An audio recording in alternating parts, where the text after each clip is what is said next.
Hello there everyone, welcome to another Italian pronunciation video, this time for the aria Non posso disperar from the 24 Italian aria book, or the 26 Italian aria book, depending on which edition you have.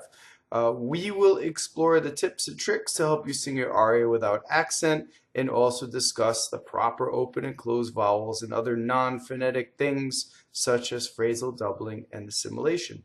Before we do that, please direct your attention to the description of the video below. You will see links to my various websites, my Facebook fan page. Please give me a visit and a like. Also, there's a link to the RAI dictionary, the pronunciation dictionary on the RAI site. You may follow the link below or type into a search engine RAIDOP and it will take you to the site. At this site, you can type in any Italian word and it will show you the pronunciation. It has a playback button. You can hear the word pronounced by a native Italian speaker. Also, there are complete lines of text and it shows the existence of phrasal doubling and assimilation. If you're new to that, by the end of this video, you should have a firm grasp of those concepts. So what we will do, also in the description, I've written out the aria with all of the non-phonetic things written out, like the open O's, the assimilations, the open E's, closed E's. Okay, so you'll be able to tell and you'll be able to follow along as we do this. Okay, so the first thing we'll do is we'll read through the whole text, then we'll break it down word by word and examine a lot of the mistakes that can be made and what you can do to hone your Italian. All right, so here's the line by line. Non posso disperar, sei troppo cara al cor. Il solo sperare, d'aver a gioire. M'è un dolce laŋguire, m'è un caro dolor. So the first time through I read very slowly, emphasizing every vowel. So now let's go through this word by word. The first thing you'll notice is I made a funny symbol at the end of the first word. Your score says N-O-N, and I made it into an M. That's because of what is known as an assimilation. So when you have an N before a P in Italian, the N will assimilate into the P and turn into an M, like this. Non posso. So you see what happened? Non posso. Okay, so the N turned into an M before the P. The reason for that is more legato. Italians do it. They don't realize they're doing it when they speak. Sometimes they even don't, right? So they either do it or they don't.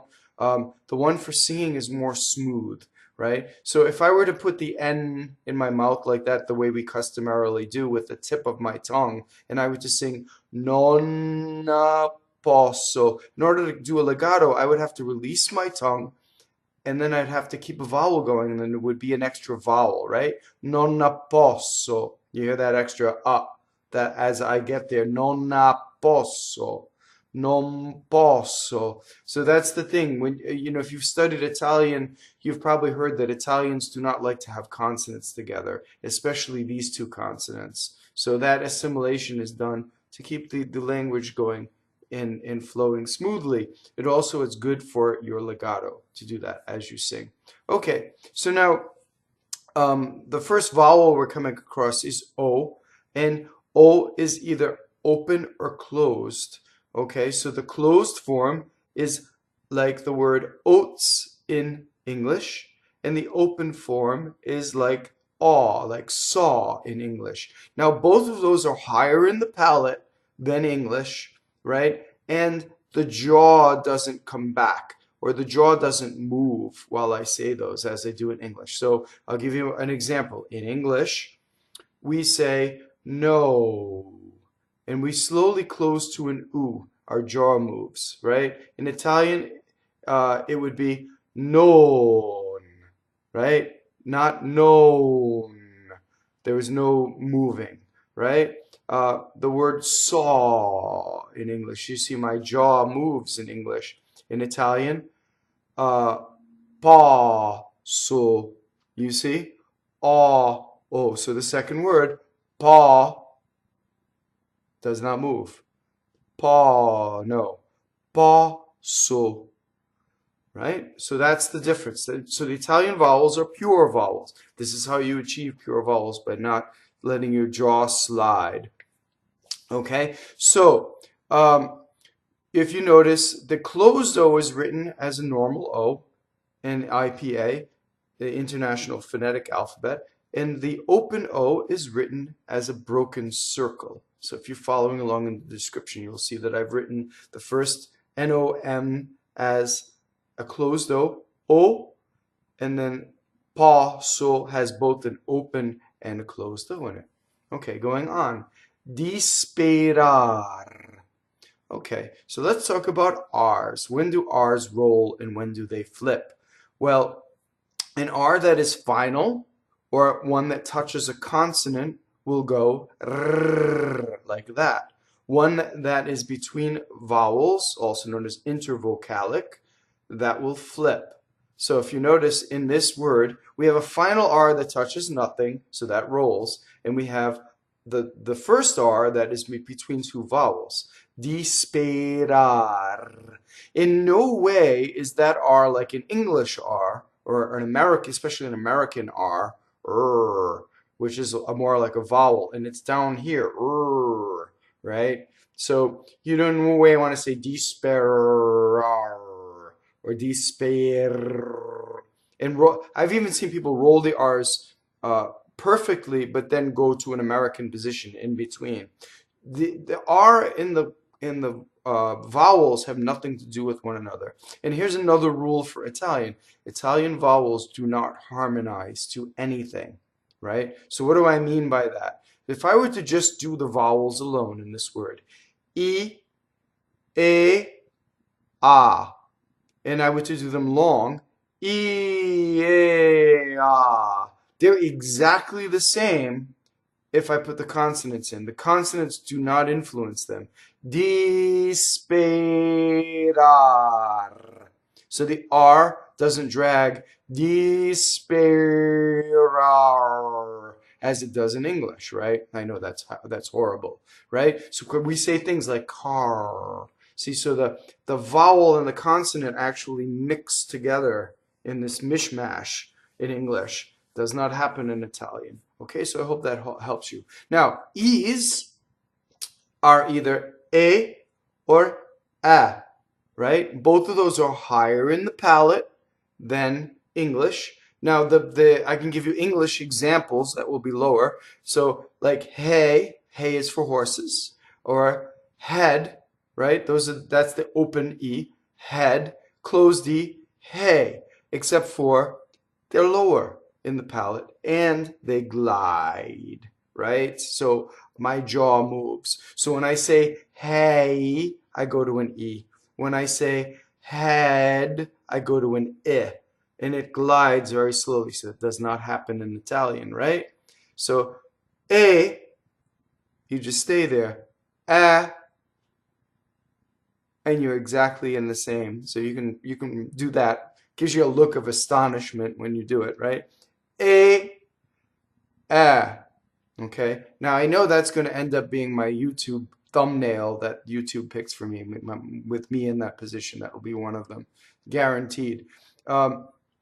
So the next thing we have is sai. See, it's an open E with a semivowel. So I is always E, right? In this case, it's just lightly touched because it's what is known as a semivowel. So I have to say sa, a, E, sai, right? It doesn't rhyme with the word say in English. I hear all the time people sing say, right? That's the first sign of an American accent or an English accent or a non-Italian accent. It's say. Okay, so then now next, troppo. We have our first hard double consonant. It's a double P. So double P's, double T's, double D's, those are all hard consonants that cause a double. So how do we do double P? Do we do two P's? Watch me do it. Troppo. So what happened? Did I say two P's? Troppo. So I go up to the P, I don't say it, and then I say it, and then I stop phonation, right? Troppo. troppo. So it's the space that gives us the double consonant, the stoppage, right? I don't do two P's, nor do I shorten the vowel before the double P. Troppo. See? That's technically right. I did a double P, but it sounds wrong because the vowel is not long enough. Troppo. So if you think about something with forward motion, like a wave crashing on a beach, or somebody scoring a touchdown and jumping across the end zone, that vowel does that same motion before the double consonant. Troppo. So it's trying to finish the word and then the double stops it, right? So there's always forward motion in Italian. Notice that the accented syllable is an open and the unaccented is a closed, okay? So now let's go over the rules for open and closed vowels. When are they open and when are they closed? And are there formulas or rules? Well, for the unstressed part of the word, everything will be a closed vowel. Okay, so if you look at every word in this piece, anything that is on a non-stress of the word is going to be a closed E or an O. So in this case, the accented one happens to be open, troppo, but the unstressed is closed, right? So if you look at disperare, the accent is on the rare, so the E is closed. So we know that 100% of the unstressed are closed. Now, the stressed vowels can either be open or closed, okay? And you have to memorize it. So if you look throughout this, you have posso, stressed and open, core, stressed and open, sperare, well, there's no E or O, dolce, stressed and closed. There we go.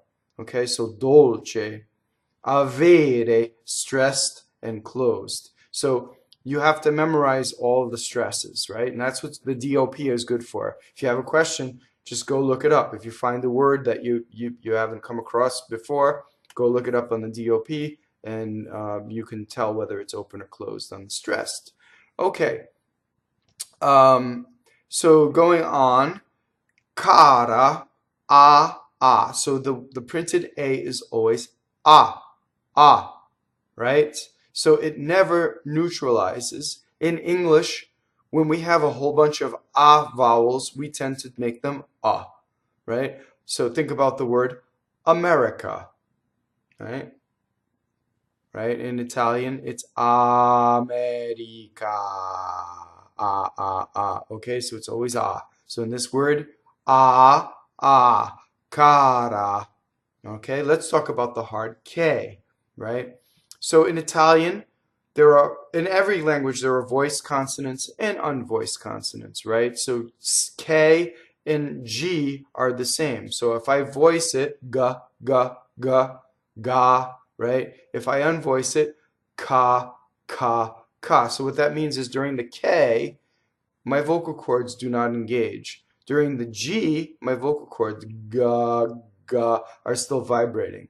Okay, so when you do unvoiced consonants in Italian, unvoiced, right? When you find unvoiced consonants, find the voiced consonant that is closest and copy the characteristics for singing, right? So this is not cara, as in English with the puff of air. It's more like gara, cara. Did you see how I did that? I went to the G, and then I just slightly moved over to the K, right? Gara, cara. It's very sharp. It's pronounced very strongly, but it's not cara with my vocal cords apart. Cara, no. Cara. Okay, so all hard consonants are done like that. T's, right? In English, notice I say T. In Italian, it's tutto. So it's like D. If I say da, ta. So those are your hard consonants in Italian. So al, al, cor. So L's that touch consonants double. So let's talk about single L, double L, right? The word ella. See, double L. So if I go ella or al cor, the tip of my tongue stays in phonation. alcor. You see? It's not alcor. Our L in English, especially American English, is down, and theirs is high in the palate. Okay? Cor is short for core. You also will see it cuore. All right? All of those have an open O. And the R in this case will roll because it is final and it touches nothing.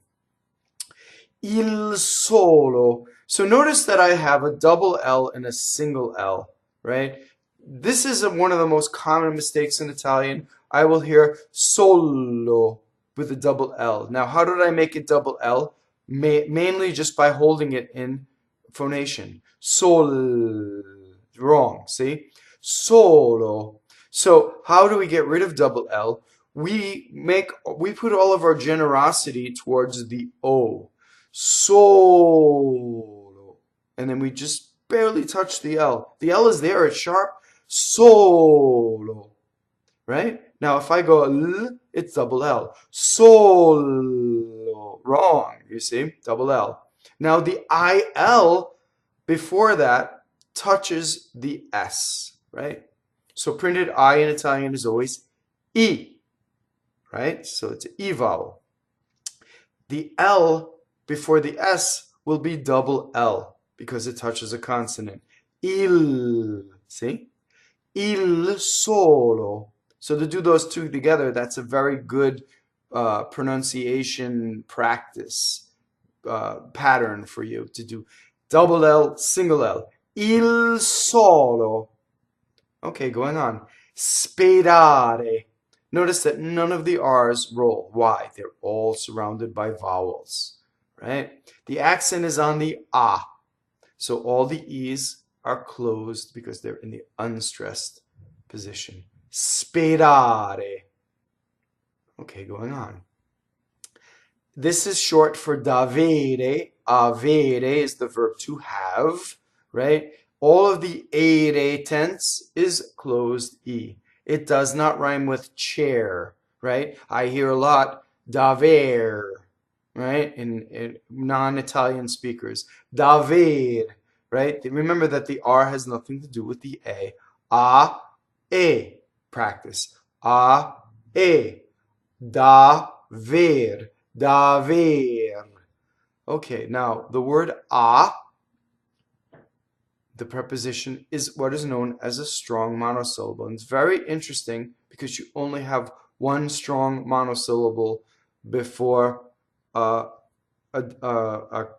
word here, right? That starts with the consonant. So notice I've doubled the soft G. So you wouldn't say a ggioire, you'd say a ggioire. It causes a double consonant. Now the word say is technically a one-syllable word, but that semivowel makes it sound as if it's two syllables. But the word say also doubles. Sei troppo. So you would have two T's and two P's. So that's another strong word. Okay. Now I've done a video on all strong monosyllables. Now you have very few in this aria, so you can just take this one for today. And if you have more interest in it, I've linked to my video on strong monosyllables. There's actually in a book in Evelina Colorni, Singer's Italian, in the last 4 pages, she lists all the words in Italian that cause what is known as a phrasal doubling. And that's right here in this example. So we're talking about non-phonetic Italian, Italian that's not written down, that Italians, when they speak, they do. And if you don't do it, you don't sound as Italian. So we have ggioire, double G, right? So notice that the O is not open because the accent is on the ire. Gioire, right? Now you might see the word for this is to have joy, right? To be joyous, right? To rejoice, I guess is properly, right? Now you'll see the word for joy, but the O becomes stressed, and in this case it's gioia, open. Okay, so don't be confused. Sometimes the infinitive changed. There are other words like that. So for instance, to wait, or if you tell somebody wait, aspetta, Aspetta, open E. Aspettare. Now the accent is on the A, and the E changes to closed. Okay, going on. The word it is open. The word and is closed. E. So you'll see printed E two different ways. The way to know the one for is, it has the accent on it. Me, right? So me un dolce, me un dolce. So you is always u, dolce. Notice that the L doubles because it's touching a consonant. Now here's an assimilation. You heard me talk about assimilation. The next word, laŋguire. So the reason why I call this an assimilation, because I use a different part of the tongue, and it's the middle of the tongue. It's like when we say bank or ink. If you say the English word ink, notice what part of the tongue you use, the middle, right? And in this case, we're going to say a G, right? So think about when you say a G, ga, what happens? The middle of your tongue forms the G, ga, right? You're going to say ggioire. So laŋguire, right? You don't want the tip of your tongue to make the N. Laŋguire. Again, you're going to get a shadow vowel. So the N is there. Laŋguire. Notice that the N also stays in phonation, right? Laŋguire. So when you're singing, there is pitch on that. Going on, you already have ma, un, you've done that. You've already had cara, and now you have caro, right? And it's the same. The R doesn't roll. Dolor is o. Dolor. Closed O's. Single L, right? Not dolor. Again, dolor, right? Make a difference between single L and double L. Okay, we've gone through the whole thing. So now this time we'll read it through, and this time I'll go faster, trying to get the flow of the poetry and also more fluidly than the first time we did it. Non posso disperar, sei troppo cara al cor, il solo sperare davvero gioire, m'è un dolce laŋguire, m'è un caro dolor. Thank you very much for watching. Please hit the subscribe button. Don't forget to comment. And as always, we'll see you at the opera.